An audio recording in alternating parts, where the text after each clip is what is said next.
Centre de formation Doctri Christo ouvre ses formations à tous.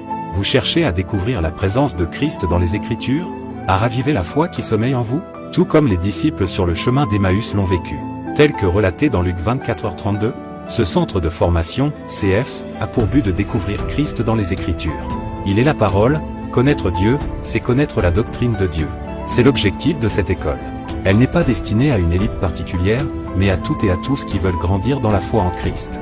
Pour chaque âme passionnée par Dieu et sa parole. Notre vision est simple, mais puissante, rassembler l'Église autour des Écritures et former des disciples. Rejoignez-nous pour explorer la profondeur de la doctrine divine lors de nos cours les mercredis de 21h à 22h. C'est ici que commence votre voyage vers une foi plus profonde et une compréhension plus claire de la parole. Nous sommes joignables au appel WhatsApp, plus 33 07 55 88 54 19, ou via notre site internet, www.doctrichristo.com. Nos formations se font en ligne. Centre DE Formation Doctri Christo, une école accessible à tous.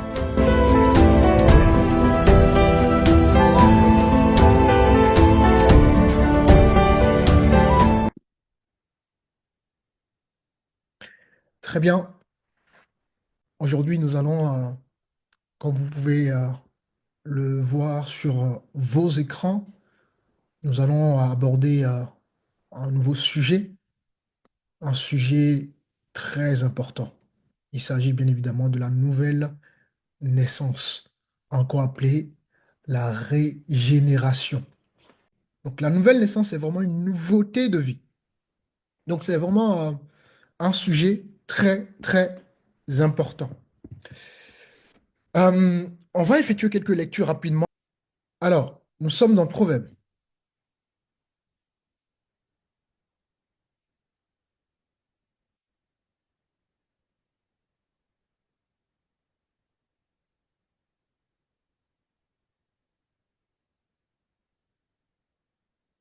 Dieu est bon, les amis. Dieu est fidèle. Nous allons prendre le livre de Proverbes, chapitre, euh, chapitre 28, je crois. Alors, et on va prendre le verset 9.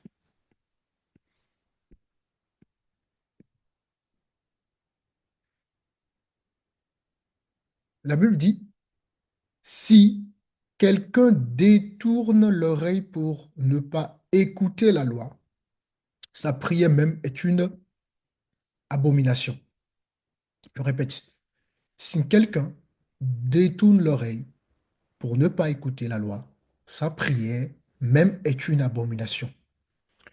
Alors, ce qu'il faut comprendre au travers de ce verset, mes frères, mes sœurs, c'est que s'il n'y a pas de nouvelle naissance, qu'est-ce qui se passe?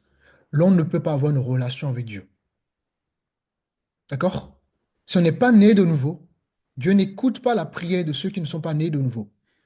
La prière de ceux qui ne sont pas nés de nouveau est quoi? Est une abomination devant Dieu.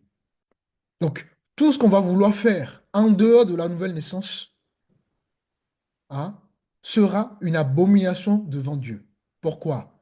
Parce que l'homme a péché et est privé de la gloire de Dieu. Et le salaire du péché, c'est la mort. Donc, tous les hommes ont été condamnés pour aller à la mort à cause du péché. Et aucun être sur terre, malheureusement, ne peut prier, ne peut louer Dieu, ne peut vouloir avoir une relation avec Dieu par ses propres moyens, par ses propres capacités.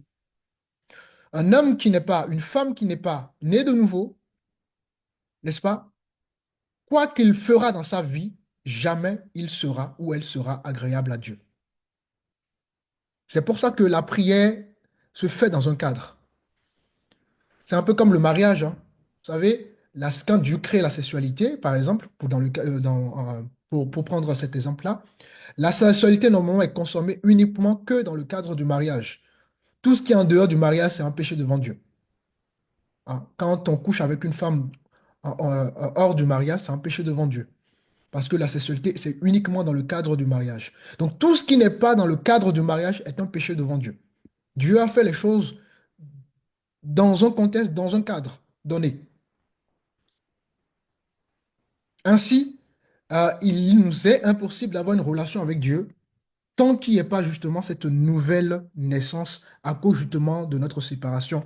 Rappelez-vous, dans les jardins, l'homme a été chassé du jardin. Donc, il y a eu séparation, ce qu'on appelle la mort spirituelle. Et donc, comme il y a cette mort spirituelle, bah, pour retrouver à nouveau cette communion avec Dieu, il faut, n'est-ce pas, nous réconcilier justement avec Dieu. Et c'est la mission que Jésus avait et a reçue. Et par l'œuvre de la croix, celui qui croira, qui sera baptisé, sera sauvé. Donc, à partir de ce moment-là, on reprend notre communication avec Dieu. Mais sans cette nouvelle naissance, n'est-ce pas? Tout ce que nous allons faire devant Dieu serait donc une abomination. Et pourquoi ce serait une abomination? Il y a d'autres versets qui nous éclairent beaucoup plus aussi sur, enfin, qui nous expliquent ces choses. Et on va prendre le livre de Romains cette fois-ci.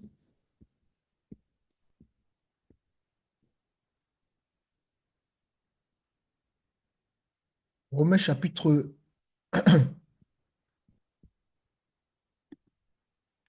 8. On va prendre à partir du verset 7. Romains 8, verset 7. Car l'affection de la chair est inimité contre Dieu, parce qu'elle ne se soumet pas à la loi de Dieu et qu'elle ne le peut même pas. Or, ceux qui vivent selon la chair ne sauraient plaire à Dieu. Voilà. Donc, on nous fait comprendre ici que la chair est inimitié, hein, contre Dieu. C'est-à-dire qu'un homme adamique, un homme qui n'est pas né de nouveau, un homme animal, c'est-à-dire l'homme animal, c'est l'homme sans Dieu. Un homme sans Dieu, qui n'est pas régénéré, est en inimitié contre Dieu. C'est-à-dire, ce dernier est ennemi de Dieu. Pourquoi? On nous donne la réponse, hein. La Bible s'explique par elle-même. Parce qu'elle ne se soumet pas à la loi de Dieu. Un homme animal, un homme adamique, un homme sans Dieu ne peut pas se soumettre à Dieu. Voyez? Et qu'elle ne le peut même pas. Donc, s'il n'y a pas de régénération, s'il n'y a pas de nouvelle naissance, hein, il est impossible de plaire à Dieu, de marcher dans les lois de Dieu. Et le verset 8 dira, Or, ceux qui vivent selon la chair ne sauraient plaire à Dieu. Donc, un homme charnel, un homme adamique, un homme sans Dieu, il ne peut pas plaire à Dieu. Donc, euh, la vie loin de Dieu, voyez-vous, ne nous donne pas le privilège de pouvoir communiquer avec Dieu. C'est pour ça que lorsque les gens sont dans le monde, ils prient, Dieu ne répond jamais à leur prière parce que, bah oui, Dieu ne peut pas répondre à la prière d'un pécheur. Dieu ne peut pas répondre à la prière d'un pécheur. Parce que Dieu n'entend pas, hein. Dieu n'écoute pas la prière. D'ailleurs, on va prendre encore un autre passage. Nous sommes dans Ésaïe 59. Alors, Ésaïe 59, quelqu'un peut me lire le verset premier? Non, la main de l'Éternel n'est pas trop courte pour sauver, ni son oreille trop dure pour entendre. Mais ce sont vos crimes qui mettent une séparation entre vous et Dieu. Ce Voilà. sont Vous vos voyez? péchés qui vous cachent sa face. Vous voyez? Il y a un mur qui nous empêche de voir Dieu agir. Il y a un mur qui empêche l'homme adamique et l'homme charnel de voir Dieu agir dans sa vie. Il y a un mur qui empêche l'homme sans Dieu, la femme sans Dieu, d'accord? Qui empêche Dieu d'agir. Ben, le péché. Le péché est un mur, est une séparation. Ça nous sépare de notre Créateur. D'accord? Donc, sans nouvelle naissance, Dieu ne peut pas agir. Dieu n'écoute pas. Parce que nos actions à son égard restent des actions, resteront des actions abominables.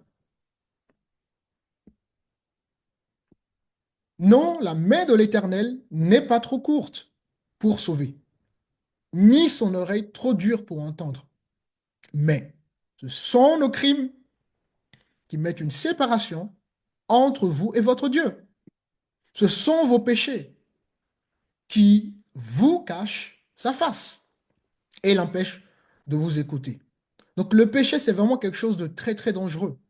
On ne se rend pas compte de la conséquence derrière un péché. Derrière un péché, il y a une conséquence terrible. Hein. Ce que nous avons considéré comme petit mensonge, ça va créer une conséquence terrible dans notre vie. Alors, surtout quand on veut suivre Dieu, on veut marcher avec le Seigneur, oui, Dieu nous prend en tant que des êtres pécheurs, mais on ne restera pas des êtres pécheurs. On doit changer. On doit évoluer. On ne doit pas continuer à croire que bon, parce qu'on est pécheur, ben, on ne peut pas y arriver. Non. Parce que la nouvelle naissance, nous allons le voir, c'est ça tout le but de la nouvelle alliance, de la nouvelle naissance, pardon. Elle va nous donner une capacité qui va du coup nous permettre maintenant d'obéir. Ce qui était pour nous hier impossible parce qu'on était des hommes sans Dieu, des femmes sans Dieu, ben, deviendra naturel pour nous parce que ben, la nouvelle naissance nous donne la capacité d'obéir à Dieu, de marcher dans les lois de Dieu. Mais un homme sans Dieu ne peut pas obéir à Dieu. Mais un homme, n'est-ce pas, régénéré, une femme régénérée, lui, il n'a plus d'excuses devant Dieu parce qu'il a reçu maintenant la capacité, n'est-ce pas, de pouvoir grandir, de pouvoir évoluer, de pouvoir suivre les commandements de Dieu. Et donc, ce n'est plus lui, mais l'esprit qu'il a reçu va du coup lui donner la capacité, n'est-ce pas, de vivre selon les lois de Dieu. Alors, donc, c'est très important que vous puissiez comprendre ces choses. Nous sommes, on va prendre 1 Corinthiens chapitre 2, et on va prendre un petit verset, le verset 14, pardon, et écoutez bien. Mais l'homme animal, donc vous savez déjà, hein, l'homme animal, encore une fois de plus, c'est l'homme sans Dieu, d'accord? L'homme sans Dieu, l'homme non régénéré. Mais l'homme animal ne reçoit pas les choses de l'esprit. Vous voyez, un homme sans Dieu ne peut pas recevoir. Un homme qui n'est pas né de nouveau ne peut rien recevoir de Dieu. Et c'est des choses que les gens ne comprennent pas en réalité. Oui, oui, si vous n'avez pas été régénéré, vous ne pouvez rien recevoir de Dieu. Rien du tout. Vous pouvez prier comme vous voulez. D'ailleurs, vos prières sont une abomination devant Dieu. Et vous pouvez tout faire, jeûner tout ce que vous voulez. Rien, il n'y aura rien dans votre vie. Parce qu'il n'y a pas encore la régénération. Donc, mais l'homme animal ne reçoit pas les choses de l'esprit. Vous voyez? Et c'est valable aussi pour les chrétiens charnels, c'est-à-dire les chrétiens qui sont nés de nouveau et qui continuent de marcher euh, dans le péché, dans la chair. Il y a des chrétiens qui sont nés de nouveau, au lieu voilà, de grandir avec Dieu, de chercher à connaître les voies de Dieu, voilà, hein, ils ne sont pas intéressés par rapport à cette vie-là, ils se sont arrêtés à la nouvelle naissance. Et d'ailleurs, on va le lire hein, dans la continuité de ce verset. Mais l'homme animal ne reçoit pas les choses de l'Esprit de Dieu, car elles sont une folie pour lui. Et il ne peut les connaître parce que c'est spirituel qu'on en juge. Donc, les choses de Dieu sont une folie pour l'homme animal. La vie de prière, c'est une folie pour l'homme animal. La vie de l'Église, c'est une folie pour l'homme animal. La vie de jeûne, c'est une folie pour l'homme animal. La sanctification, c'est une folie pour l'homme animal. Voyez-vous? Le sexe, dans le cadre du mariage, c'est une folie pour l'homme animal. Vous voyez? Euh, la transformation, c'est une folie pour l'homme animal. Le pardon, c'est une folie pour l'homme animal. L'amour inconditionnel, c'est une folie pour l'homme animal. Vous voyez? La paix intérieure, la paix qui vient de Dieu, même quand on a la paix, même dans les moments de trouble, c'est une folie pour l'homme animal. Vous voyez? Le fait de défendre ses valeurs, quoi qu'il arrive dans la vie, même si voilà, ça peut nous coûter la séparation de nos amis. Pour l'homme animal, il ne comprend pas. C'est pour ça que vous allez voir des gens qui critiquent souvent les chrétiens, parce qu'ils ne peuvent pas comprendre ce que les chrétiens font. C'est une folie pour les gens de dehors, c'est une folie pour le non-croyant de comprendre, n'est-ce pas, la vie de foi d'un amour, d'une femme qui marche avec Dieu. Est-ce que ça va? Ça va? Amen. Amen. Vous comprenez? Amen, amen, alléluia. Mais l'homme animal ne reçoit pas les choses de l'Esprit de Dieu. Et aussi, hein, pareil, le chrétien charnel ne peut pas comprendre le chrétien spirituel. C'est pour ça que dans le milieu chrétien, il y a des décisions qu'on peut prendre et les gens ne comprennent pas parce qu'ils ne peuvent pas comprendre. Tant qu'ils sont charnels, ils ne peuvent pas comprendre. Vous voyez? Le chrétien charnel ne peut pas discerner le chrétien spirituel parce que les voies de l'esprit sont insondables.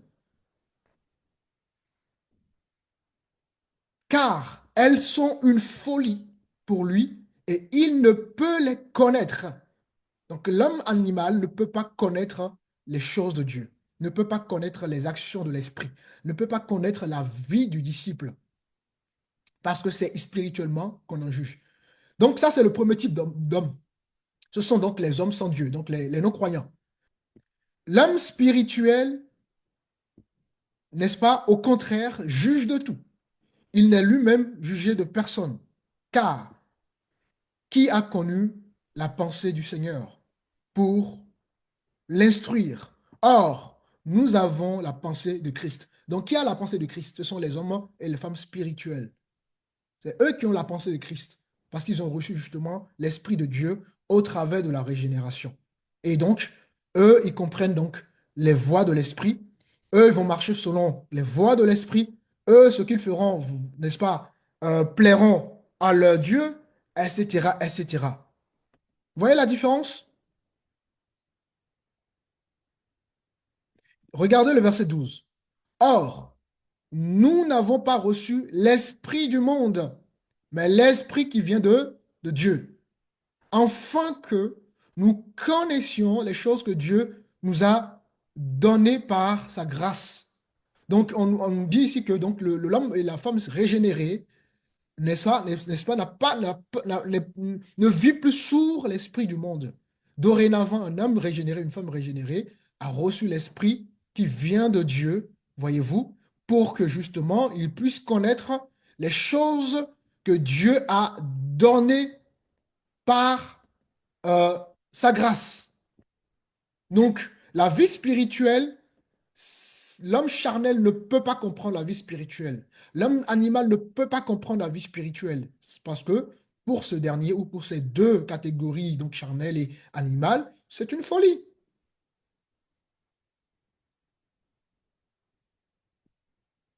Est-ce que c'est clair à ce niveau? C'est clair? Amen. Amen. Très bien. On va prendre encore un autre passage. C'est important que vous puissiez être au clair avec tout ça. On va prendre cette fois-ci le livre de Jean. Alors, Jean chapitre 8,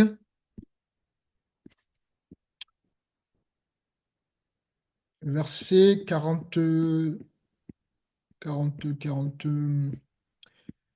Alors, ok.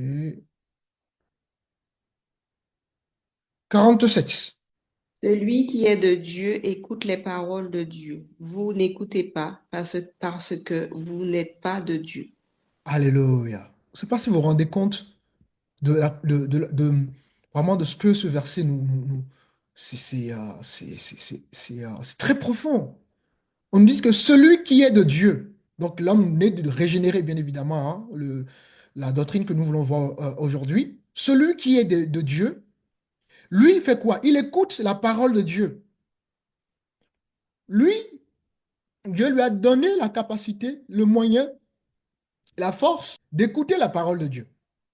Mais vous n'écoutez pas parce que vous n'êtes pas de Dieu. Donc ceux qui n'écoutent pas la parole de Dieu ne sont pas encore régénérés. Ouais. Ceux qui rejettent Dieu ne sont pas encore régénérés. Parce que quand on n'est pas régénéré, il nous est impossible d'écouter la parole de Dieu. Donc ce qui nous donne la joie, la persévérance, l'amour pour les choses de Dieu, c'est la régénération, c'est la nouvelle naissance. Combien d'églises sont remplies d'hommes et de femmes qui ne sont pas nés de nouveau? Ouais? C'est pour ça que des fois, vous pouvez prêcher, prêcher, prêcher. Vous allez voir que souvent, voilà, il n'y a pas d'impact dans la vie de certaines personnes parce que bah, les gens ne sont pas encore nés de nouveau. Il faut continuer à semer jusqu'à ce que les gens voilà, soient nés de nouveau par la grâce du Seigneur. Mais c'est important que vous puissiez savoir que ce n'est pas tous ceux qui lèvent un main vers le ciel, qui louent Dieu, qui sont régénérés. Ce n'est pas tous ceux qui prétendent être des chrétiens qui sont régénérés. Ce n'est pas tous ceux qui vont à l'église qui sont régénérés. D'ailleurs, vous savez que dans l'église, il y a le blé, il y a l'ivraie. Il y a le vrai disciple, il y a le faux. Donc, vous devez être au clair par rapport à ça. C'est la nouvelle naissance qui vous donne une nouvelle vie aujourd'hui.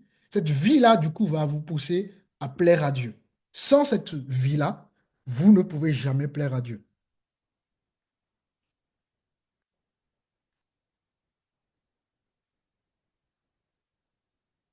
On va prendre un dernier passage. Euh, alors, on va rester,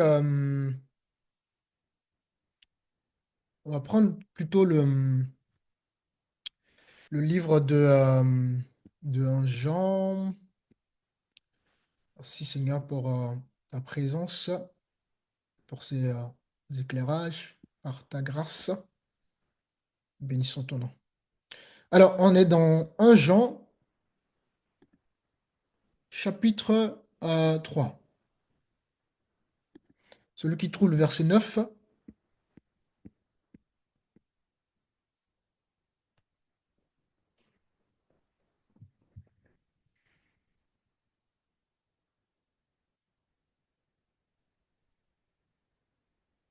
Quiconque est né de Dieu ne pratique pas le péché, parce que la semence de Dieu demeure en lui, et il ne peut pécher parce qu'il est né de Dieu. Waouh!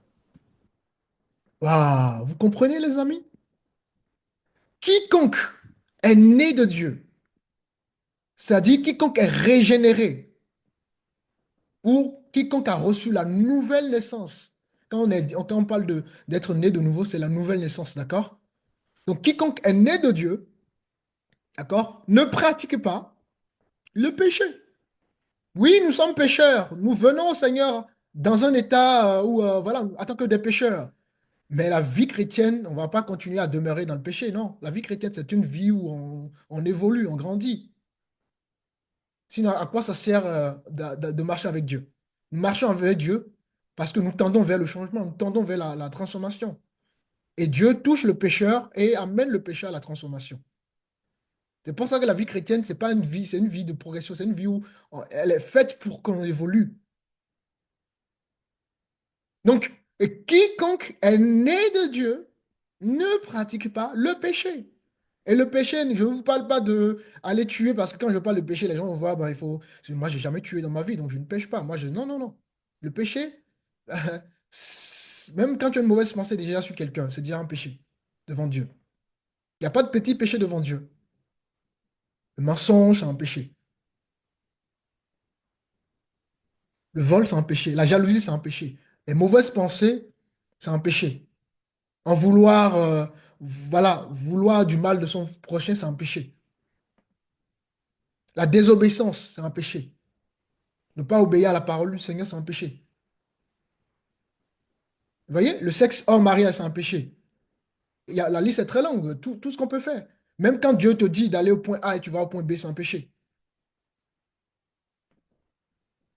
Le manque de foi, c'est un péché. Donc le péché, c'est pas, on voit que voilà, on n'est pas des criminels, on n'est pas, non, c'est pas, le péché, voilà. Quand tu vois ton prochain dans la rue, tu vois une vieille dame tomber, tu es capable de lui tendre la main, c'est un péché devant Dieu. Ouais, dans nos vies de tous les jours, on peut pécher.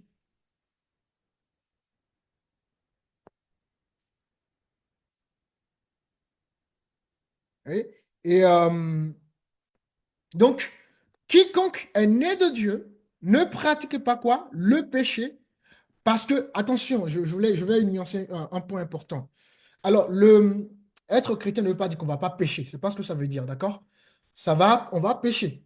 Juste parce que, comme on est des pécheurs, Dieu nous amène vers la perfection. Donc, il y a des choses qui ne vont pas encore être travaillées tout de suite. Donc, on va tomber parfois.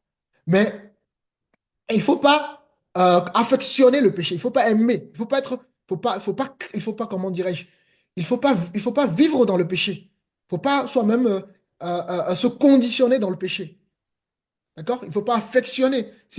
Si par exemple Dieu attire ton regard sur le mensonge et que tu sais que tu as un travail à faire, ça peut arriver que des fois bah, tu continues à mentir parce que ce n'est pas encore vraiment travaillé.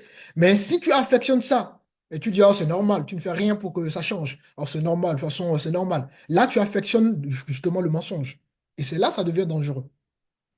Donc, attention à faire la différence entre affectionner le péché et tomber inconsciemment parfois dans le péché parce qu'on tend vers la perfection. D'accord? Voilà, c'est important, je nuance ces deux points-là pour que il n'y ait pas de confusion à ce niveau-là.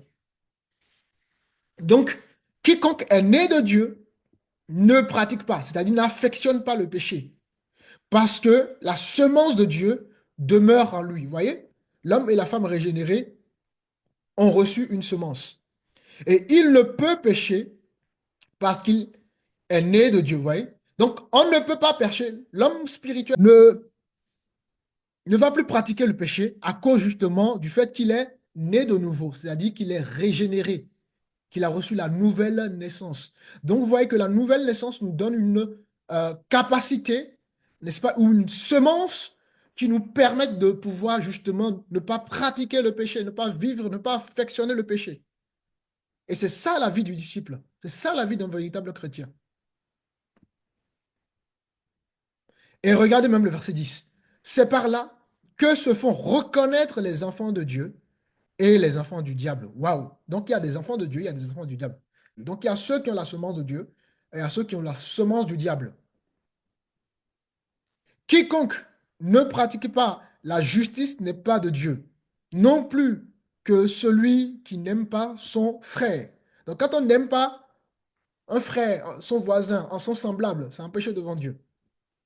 Car ce qui vous a été annoncé est ce que, je suis au verset 11, est ce que vous avez entendu dès le commencement, c'est que nous devons nous aimer les uns et les autres et ne pas ressembler à Caïn, qui était du malin. Vous voyez, on nous dit que Caïn qui a tué son frère Abel dans Genèse chapitre 4, lui, il était un enfant du diable à cause de la semence qu'il avait.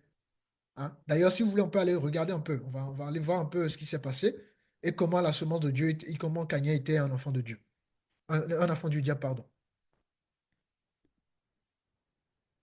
Alors, nous sommes dans Genèse chapitre 4. Regardez ceci. Adam connut Ève, sa femme, donc, elle conçut et enfanta Caïn. Et elle dit, j'ai formé un homme avec l'aide de l'Éternel. Le verset 2. Elle enfanta encore son frère Abel. Abel fut berger et Caïn fut laboureur. Le verset 3. Au bout de quelque temps, Caïn fit à l'Éternel une offrande des fruits de la terre. Donc, qu'est-ce qui va se passer? Caïn va offrir à Dieu, n'est-ce pas, une offrande des fruits de la terre parce qu'il était un laboureur. Et ensuite, le verset 4.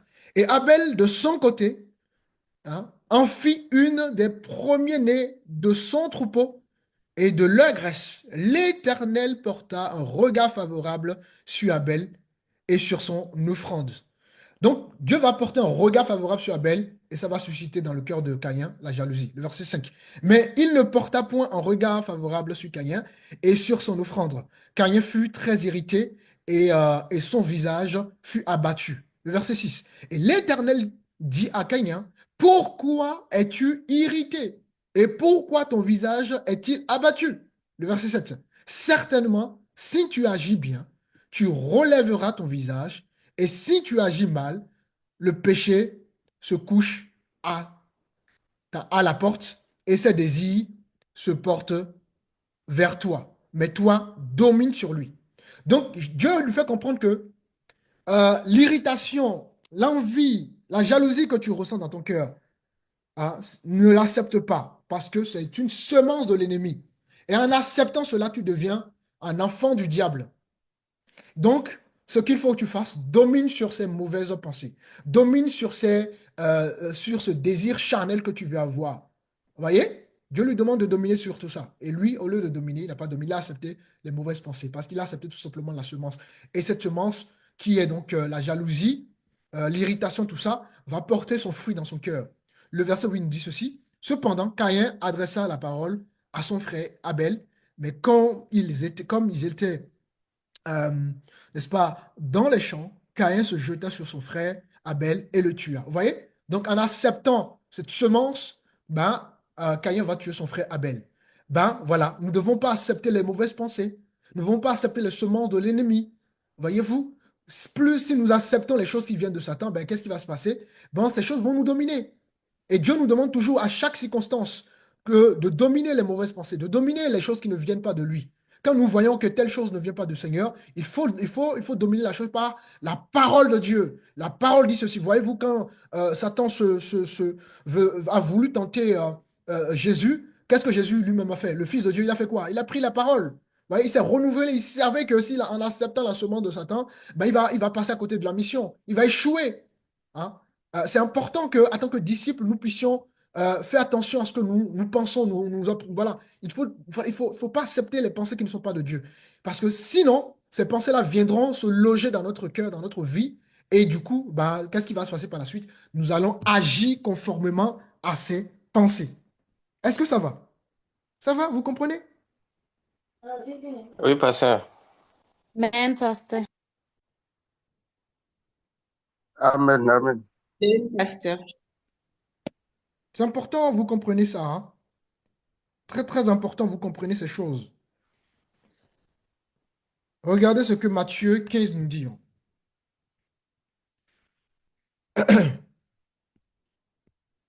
Matthieu chapitre, Matthieu, voilà. Merci Seigneur pour ces éclairages. Chapitre 15. Quelqu'un peut me lire le verset 11, s'il vous plaît? Matthieu 15, verset 11.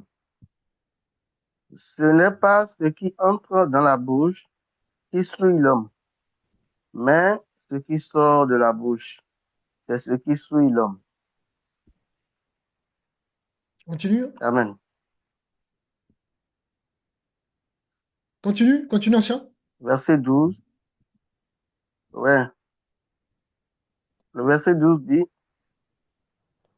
alors ses disciples s'approchèrent et lui dirent, sais-tu que les pharisiens ont été scandalisés des paroles qu'ils ont entendues? Il répondit, toute plante qu'on n'a pas plantée, mon Père céleste, sera déracinée. Laissez-les, ce sont des aveugles qui conduisent des aveugles. Si un aveugle conduit un aveugle, ils tomberont tous deux.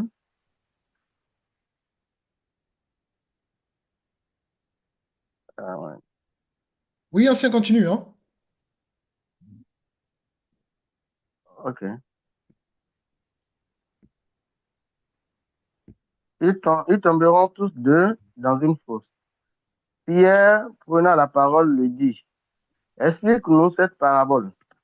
Et Jésus dit, vous aussi, êtes-vous encore sans intelligence?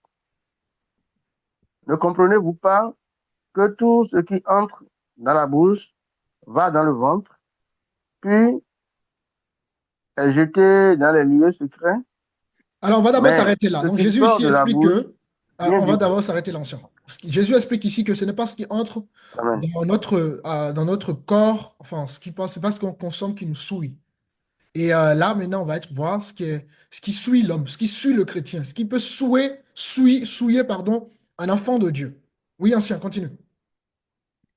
Mais ce qui sort de la bouche vient du cœur. C'est ce qui suit l'homme, Donc, ce qui peut nous car souiller, c'est c'est ce du qui va cœur. sortir de notre bouche. Vous voyez? Et ce qui va sortir de notre bouche, parce que pourquoi? Si quelque chose sort de notre bouche, ben, c'est ce que nous pensons. Vous voyez, les gens ne se lèvent pas comme ça pour tuer. Et avant de tuer, c'est parce qu'ils ont déjà des mauvaises pensées. Et donc, en acceptant la mauvaise pensée dans le cœur, ben, ça va produire du fruit dans le cœur. C'est là maintenant que l'action devient justement le reflet de ce qui a été conçu dans le cœur. Vous voyez? C'est dans le cœur, dans les pensées que tout commence d'abord, avant maintenant que l'action ne soit faite de façon visible. Continue, ancien, le verset 19. Car c'est du cœur que viennent les mauvaises pensées, les meurtres, les adultères, les impudicités, les vols, les faux témoignages, les calomnies. Voilà les choses qui souillent l'homme.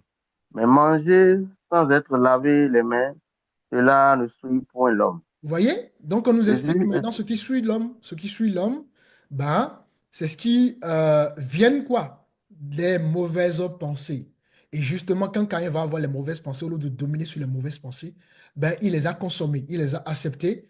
Et ben, la finalité, c'est quoi? Ben, il a agi conformément à ses pensées. Et c'est pour ça qu'en tant qu'enfant de Dieu, nous devons faire très, très attention D'accord? Il faut pas rester dans son coin, imaginer des choses. Voilà. S'il y a des choses sur lesquelles voilà, c'est important que vous puissiez, vous faites très, très attention aux pensées. Hein? Rejetez les pensées qui ne sont pas du Seigneur. Et veillez à ce que vos pensées soient pures devant Dieu. Alléluia, ça va? Amen. Amen, amen, pasteur. Donc, vous voyez que c'est très important la nouvelle naissance. Là, on a vu en amont déjà, on vient de voir en parallèle que sans nouvelle naissance, il n'y a pas de vie avec Dieu. Sans nouvelle naissance, il n'y a pas de marche avec Dieu. Sans nouvelle naissance, il n'y a pas d'obéissance avec Dieu. Sans nouvelle naissance, il n'y a pas, n'est-ce pas, on ne va pas porter les fruits de l'esprit dans notre vie. Sans nouvelle naissance, n'est-ce pas, notre vie de prière est une abomination devant Dieu. Notre vie de jeûne, peu importe quoi qu'on va faire pour pouvoir chercher voilà, à ce que le ciel apporte une réponse à notre vie, ben, ça serait possible. Pourquoi? Ésaïe 59 l'a dit, n'est-ce pas? Notre péché est un mur devant Dieu et empêche Dieu d'agir et empêche Dieu d'entendre nos prières. Voilà pourquoi la nouvelle naissance, n'est-ce pas, est, est, euh, est essentielle, est importante pour une âme de Dieu, vraiment qui veut avoir une relation avec le Seigneur. Alléluia. Amen. Amen. Nous sommes dans le livre de Jean, chapitre. Merci Saint-Esprit pour vraiment cette grâce d'aborder encore ce sujet. Jean, chapitre 3.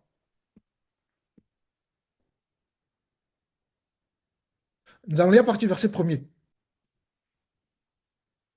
Jean chapitre 3.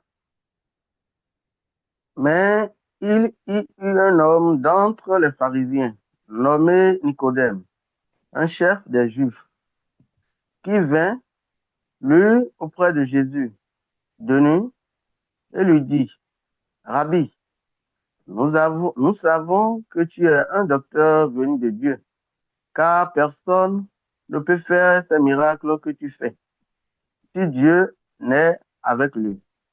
Jésus lui dit, en vérité, je te le dis, si un homme ne naît de nouveau, il ne peut voir le royaume de Dieu.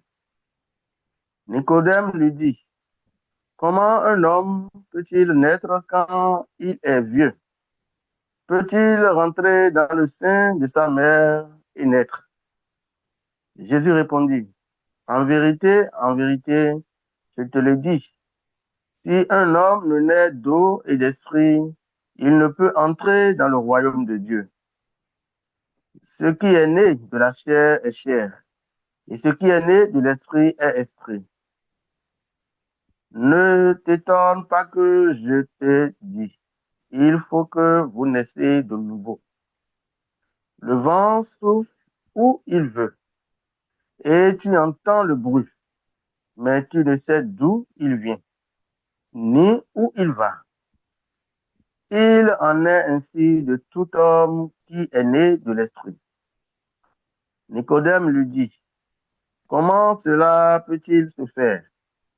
Jésus lui répondit, tu es le docteur d'Israël, et tu ne sais pas ces choses? Amen. On s'arrête là. En Amen. vérité, amen. Merci, ancien. Donc voilà les différents versets que nous allons surtout utiliser pour aborder donc ce nouveau terme, cette nouvelle étude par la grâce du Seigneur. Et c'est un verset très très profond. Vous aurez compris évidemment, c'est un verset qui nous parle donc bien évidemment de la nouvelle naissance. Et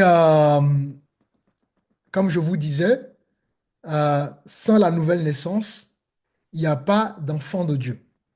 Quand on parle d'enfant de Dieu, ben, on comprend qu'un enfant de Dieu, c'est quelqu'un qui est passé par la nouvelle naissance. Puisque la nouvelle naissance, c'est pas une œuvre charnelle, mais c'est une œuvre spirituelle, d'accord, à 100% euh, produite par Dieu. D'accord? Et ici, Nicodème, qui est un docteur, hein, c'est un homme très respecté de son époque.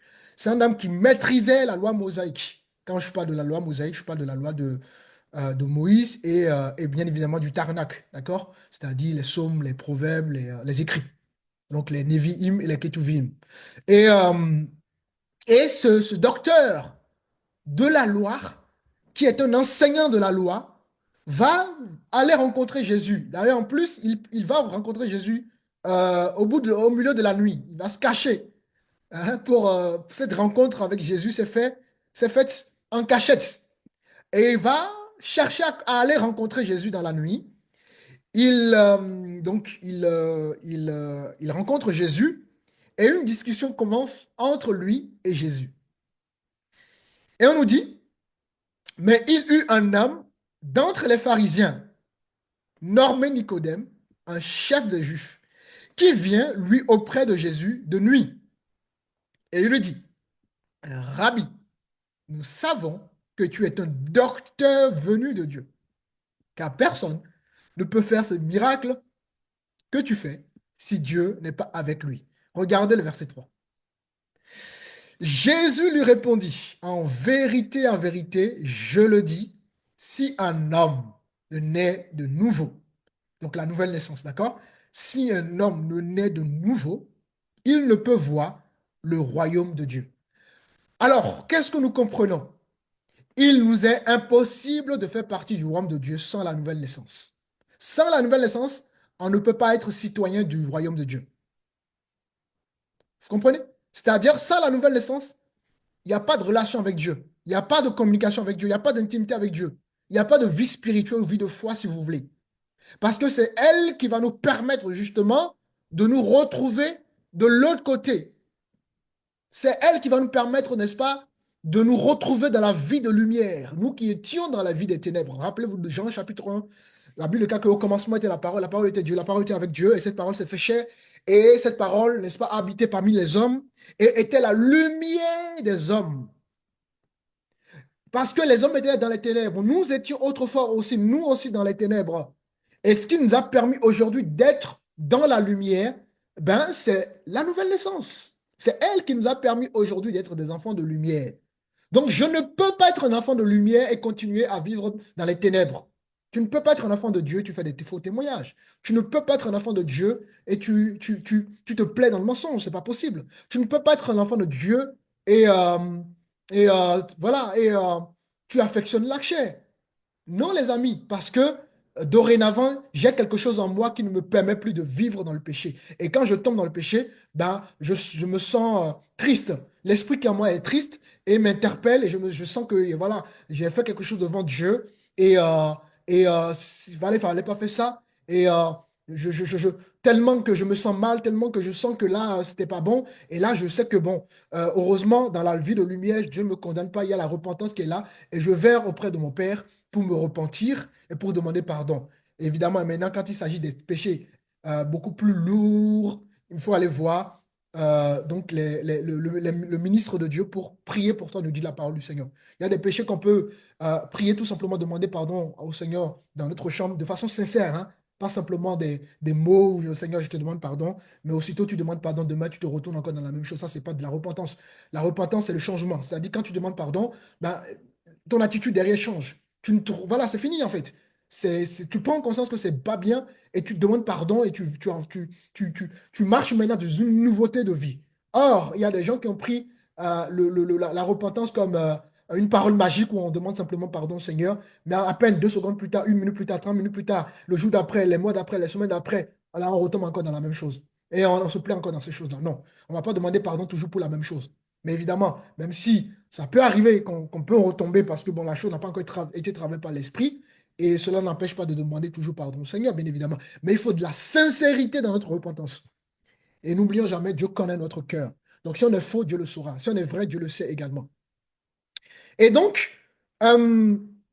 voilà, le chrétien, lui, a vraiment reçu quelque chose, a reçu l'Esprit de Dieu qui, justement, lui permet, l'encourage à vivre dans la lumière et à ne pas vivre dans les ténèbres, en tout cas à ne pas affectionner. Hein, il y a une différence entre je tombe et affectionner le péché. À ne pas affectionner le péché. D'accord? Et dans le verset 3, on nous dit, Jésus lui répondit, en vérité, je le dis, si un homme ne naît de nouveau, il ne peut voir le royaume de Dieu. Donc, on est chrétien par la nouvelle naissance. On est disciple du Seigneur par la nouvelle naissance. Voyez-vous? Sans nouvelle naissance, On a déjà vu. C'est pour ça qu'on a vu tout à l'heure en parenthèse, n'est-ce pas, notre vie sans la nouvelle naissance, ce que ça représente aux yeux de Dieu. Le verset 4. Nicodème lui dit, comment un homme peut-il naître quand il est vieux? Et vous voyez, dans le langage spirituel de Jésus, même Nicodème, qui est un docteur de la loi, ne comprenait pas. Vous voyez, les choses spirituelles là, écoute, on ne peut pas comprendre les choses par la philosophie. On ne peut pas comprendre les choses par l'intelligence humaine, hein. Et Nicodème étant lui-même docteur de la loi, vous vous rendez compte, un docteur qui dit ça? Je ne sais pas si vous vous rendez compte. Nicodème lui dit, comment un homme peut-il naître quand il est vieux? Peut-il rentrer dans le sein de sa mère et naître? Donc il se dit, mais attends, Jésus me dit, il faut naître de nouveau pour entrer dans le royaume. Donc est-ce que je dois encore retourner dans le sein, dans le ventre de ma mère? Non, Jésus ne parlait plus d'une naissance physique. Nous sommes tous nés physiquement. Mais là, la nouvelle naissance, ce n'est pas une naissance physique. C'est une naissance spirituelle. Mais Nicodème n'avait pas compris justement cette naissance spirituelle. Et il est perdu en fait. Ensuite, le verset 5. Jésus répond, en vérité, je te le dis, si un homme ne naît d'eau et d'esprit, il ne peut voir le royaume de Dieu. Retenez bien dans ce verset, on nous parle donc de naître par l'eau et de naître par l'esprit. L'eau, ça nous parle bien évidemment du baptême. C'est pour ça que le baptême, c'est indispensable, c'est nécessaire pour le disciple. Et maintenant, il faut naître d'esprit. D'accord? Donc, quand on se baptise, évidemment, le bon baptême, hein, pas les baptêmes bizarres là. Non, non, non, on a déjà vu toutes ces choses lors des enseignements précédents. Le vrai baptême, quand on a vraiment reçu le vrai baptême, ben, et par le fait que nous recevons l'Esprit de Dieu, le Saint-Esprit, c'est ça qui va justement nous faire naître de nouveau. Parce que le baptême, elle est là pour faire enterrer notre ancienne vie. Vous voyez? Dans l'eau, nous allons enterrer notre ancienne vie, nous allons enterrer le mensonge, nous allons enterrer notre vie de débauche, nous allons enterrer tout ce qui est de la chair. Et le fait de recevoir le Saint-Esprit, ben, c'est une nouvelle vie que Dieu nous donne comme c'est une nouvelle vie, une nouvelle aventure. Le compteur, voilà, le compteur revient à zéro et on recommence vraiment tout à zéro. Hein. Voici, toutes choses sont devenues nouvelles. Les choses anciennes sont passées. Voyez-vous? Donc, c'est à ça que c'est le baptême et la vie de l'esprit. Nous sommes morts de notre ancienne vie et nous recevons par l'esprit une nouvelle vie, une nouvelle identité, une nouvelle façon de penser, une nouvelle façon de marcher avec Dieu. Vous voyez, donc, en tant que chrétien, on ne doit plus continuer à vivre comme le monde, penser comme le monde. Nous devons nous aligner à telle chose. Qu'est-ce que Dieu dit par rapport à telle chose? Ah, par rapport à ça, qu'est-ce que Dieu dit? Je veux, voilà. Et on renouvelle notre pensée pour pouvoir justement comprendre ce que Dieu dit par rapport à tel sujet. Et dorénavant, nous allons vivre conformément à ce que Dieu a dit et non plus ce que l'on pense ou ce que le monde pense de nous ou ce que le monde veut ou ce que le monde nous inculque. Un chrétien, c'est quelqu'un vraiment qui est nourri de la parole, qui consomme la parole, qui renouvelle son logiciel de vie, donc sa pensée, sa mentalité, et qui vit conformément, n'est-ce pas, comme Romain le dira, hein, soyez renouvelés dans votre entendement. Hein. Donc, nous sommes renouvelés par la parole pour vivre conformément selon la parole de Dieu. Donc, Jésus répond, en vérité, je te le dis, si un homme ne naît d'eau et d'esprit, il ne peut entrer dans le royaume de Dieu. Donc, la nouvelle naissance, ça passe par l'eau du baptême et le fait de recevoir, n'est-ce pas, le Saint-Esprit. Ça va? Est-ce que ça va? Amen. Pasteur. Amen. Les autres sont là? J'entends pas les autres. Amen, pasteur. Ça va? Vous comprenez? Amen. Ça va. Oui, pasteur. D'accord. Oui, un docteur en théologie, il nous sort ça. Vous imaginez?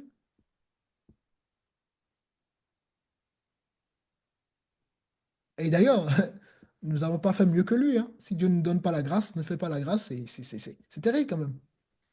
Donc voilà, l'évangile, c'est pas les émotions. L'évangile, c'est pas la doctrine de. Voilà, c'est l'évangile. Dieu a mis sa parole même au-dessus de son nom.